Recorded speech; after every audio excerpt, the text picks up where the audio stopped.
Bueno, la gastrulación comienza en el embrión bilaminar, donde aquí va a haber dos tipos de células, las cuales van a ser el epiblasto y el hipoblasto, donde aquí va a haber cambios estructurales. El primer cambio que va a ocurrir va a ser en el día 15, con la formación del surco, que va a ocurrir a lo largo del embrión, determinando el extremo caudal de este, que va a ser como una forma de una cola, a lo cual se le va a llamar surco primitivo. Y este surco primitivo va a determinar el lado extremo craneal y el extremo caudal del embrión. Al mismo tiempo va a permitir determinar el lado izquierdo y el derecho del embrión. Aquí en el surco primitivo y con más exactitud en el extremo caudal se va a encontrar el nodo primitivo, donde ahí va a existir una fosa primitiva donde a través de esta van a migrar.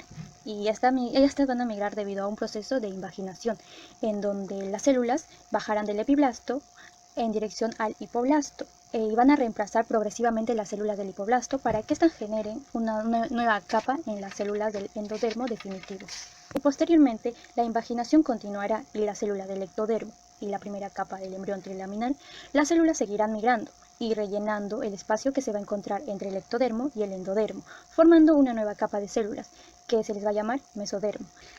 Y después de esto, la migración de las células del epiblasto a través de la fosa primitiva se desvían y ahora el embrión trilaminar de 3 capas poseerá un extremo craneal y un extremo caudal, y a todo esto se le conoce como gastrulación.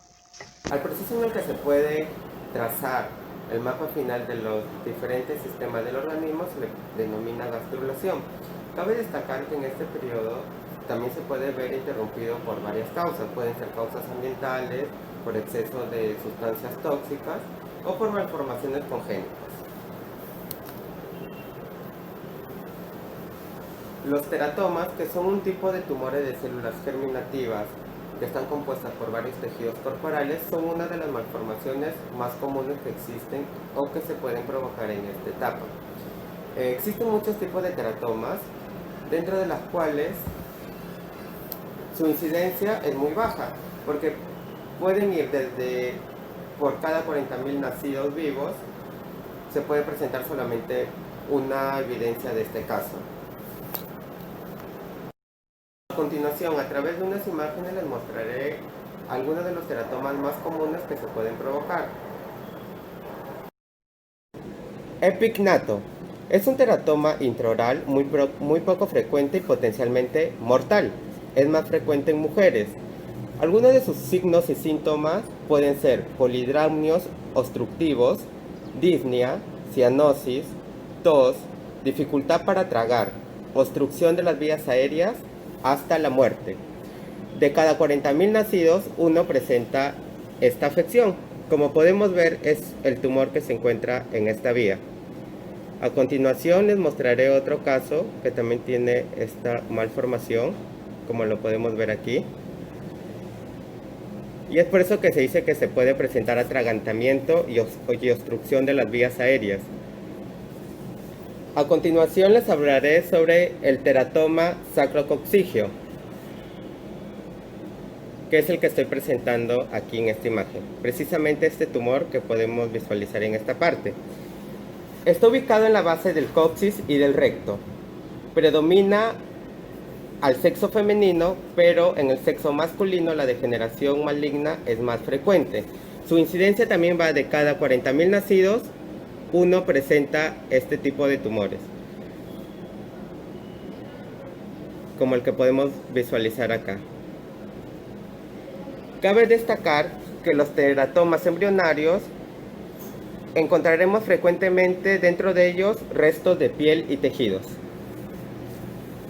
A este tipo de malformaciones se le conoce también como monstruosidades fetales por teratomas.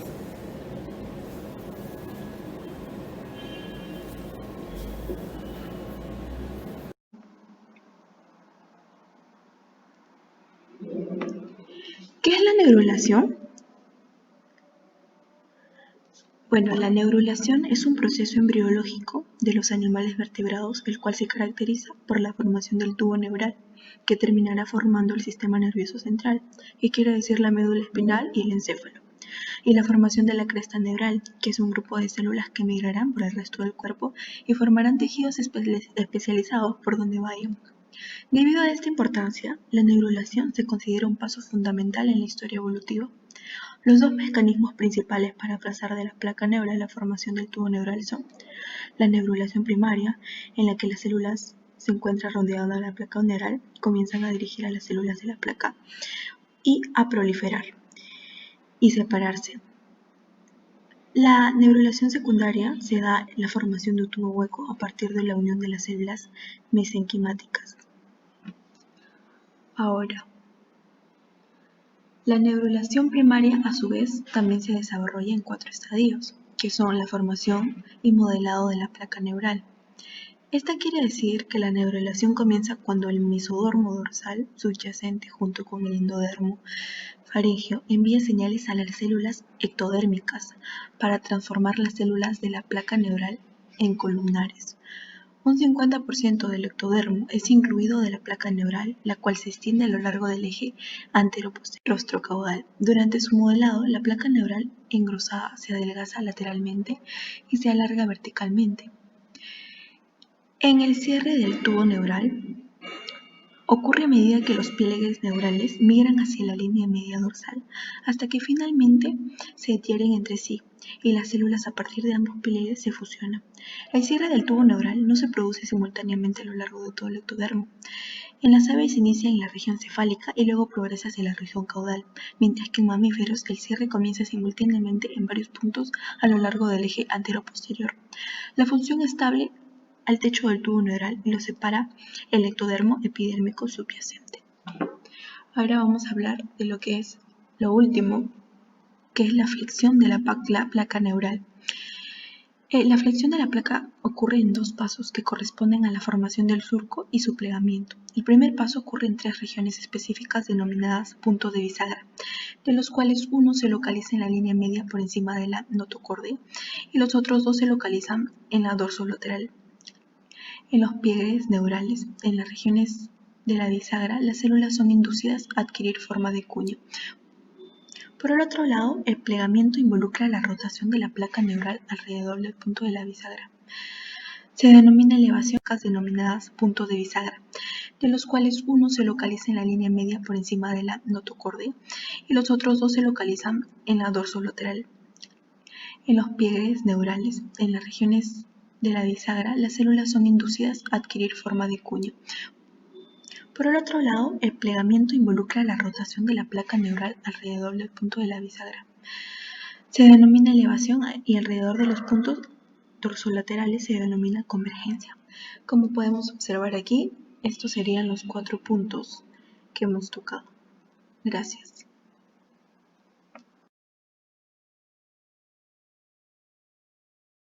Buenas tardes, profesora. Soy la alumna Dayana de los Santos y voy a hablar sobre la formación de los somitas. ¿Qué es los somitas? Los somitas se podrían decir que son como unos botoncitos que comienzan a pegar los pliegues de manera craneocaudal. Bueno, además de la notocorda, las células primitivas, las células derivadas del nodo primitivo, forman el mesodermo paraxial. Este continúa de forma lateral con el mesodermo intermediario. A finales de la semana 3, el mesodermo paraxial comienza a condensarse, se comienza a diferenciar, comienza a dividirse en cuerpos de forma cilíndrica o cúbica, de forma pareja, como se puede visualizar la imagen. Entonces los somitas comienzan a crear una secuencia de forma craneocaudal, de esa forma, craneocaudal. Como se puede visualizar en esta imagen, se puede ver cuál es el proceso hasta comenzar a pegar totalmente el tubo craneal, el tubo neural. Bueno, los somitas, como ya lo mencioné, se localizan a cada lado del tubo neural en desarrollo. Este es el tubo neural y estos son los somitas que van emparejados, por así decírselo. Y durante el periodo somítico aparecen alrededor de 38 pares de somitas.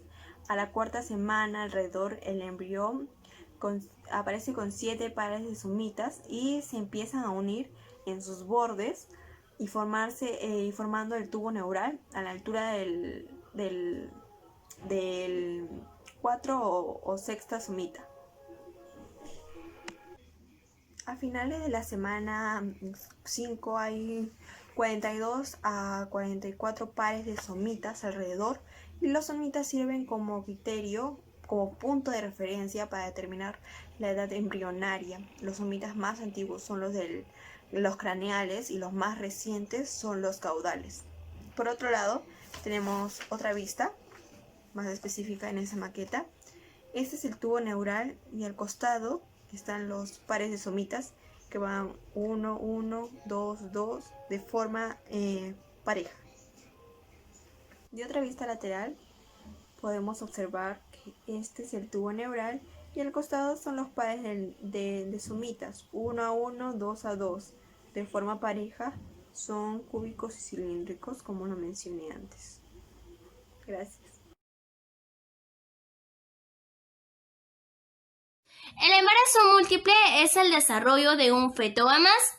Es la fecundación de dos óvulos a más. O también se puede dar de un solo óvulo que se divide en dos, así dando a la formación de los gemelos genéticamente idénticos. Tenemos dos tipos de gemelos, que son los gemelos monocigóticos y que son los gemelos disigóticos. Los gemelos monocigóticos son la formación de un solo óvulo, se van siguiendo desarrollándose hasta formar a los gemelos genéticamente idénticos. Son del mismo sexo y la apreciación física son muy similares. También tenemos que son los gemelos disigóticos. Los gemelos disigóticos están formados por la fecundación múltiple, es decir que la madre tiene dos a más óvulos y los óvulos son fecundados por distintos espermatozoides. Se siguen formando acá los dos embriones. Cuando nacen pueden nacer del mismo sexo o también de diferente sexo y la aparición física son muy diferentes.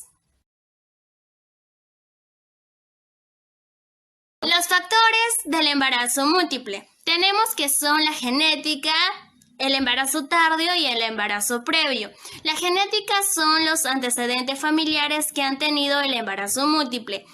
El embarazo tardío a mayor edad de la mujer tiene la probabilidad de ovular doble óvulo. Esto mayormente se da a los 30 a 35 años. También tenemos que son los embarazos previos, son las mujeres que se han embarazado varias veces, pero tienen la probabilidad de obtener a los gemelos.